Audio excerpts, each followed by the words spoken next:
পানির প্রতিটি ফোঁটায় প্রতিবন্ধী শিশুদের জন্য ভালোবাসা, ক্রিস্টাল ক্লিয়ারের শুভ উদ্বোধন।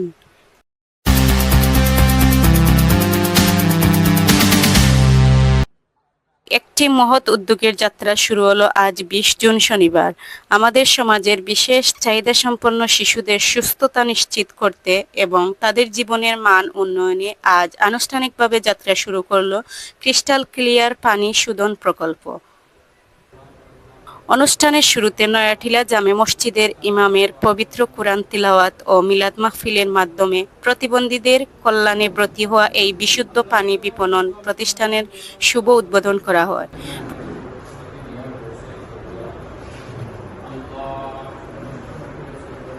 প্রতিষ্ঠানটি মৌলভীবাজারের রাজনগর উপজেলার ৩ নং মুন্সিবাজার ইউনিয়নের ৫ নং ওয়ার্ডে অবস্থিত ডাক্তার সিকান্দার সত্তেরা বালিকা উচ্চ বিদ্যালয়ের দোতলায় স্থাপন করা হয়েছে।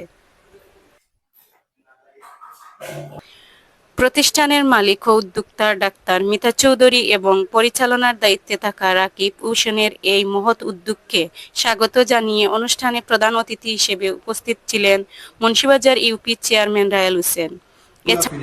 যারা প্রতিবন্ধী যারা আছে, যারা এখানে ছাত্র আছে মনে প্রায় 50 জনের মতো ছাত্র আছে।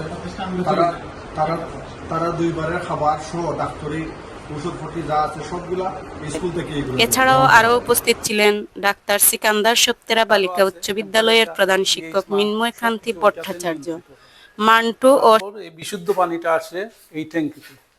ওইখান থেকে সহকারী প্রধান শিক্ষক ফখরুল ইসলাম, আলহাজ আব্দুল মুক্তাদির একাডেমির প্রধান শিক্ষক আব্দুল আন্নান। পানির মধ্যে খনিজ পদার্থ থাকে, যেটা নাকি ক্যালসিয়াম, ম্যাগনেসিয়াম, পটাশিয়াম।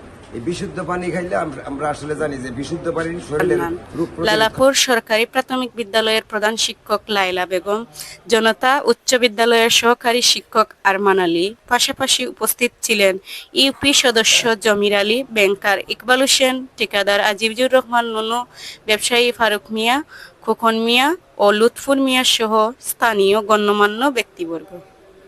শুধু পানি শোধন নয়, এটি একটি ভালোবাসার বন্ধন। এই প্রকল্পের মাধ্যমে যে আয় হবে তা ব্যয় করা হবে বিদ্যালয়ের 50 জন প্রতিবন্ধী শিক্ষার্থী ও কিশোর কিশোরীদের চিকিৎসা সেবা ও পুষ্টিকর খাবারের পেছনে। বিশুদ্ধ পানি এবং বিশেষ চাহিদা সম্পন্ন শিশুদের মুখে হাসি ফোটানোর এই অঙ্গীকার সফল হোক, এমনটাই প্রত্যাশা এলাকাবাসীর। জয়মালাকার জার্নাল, রাজনগর।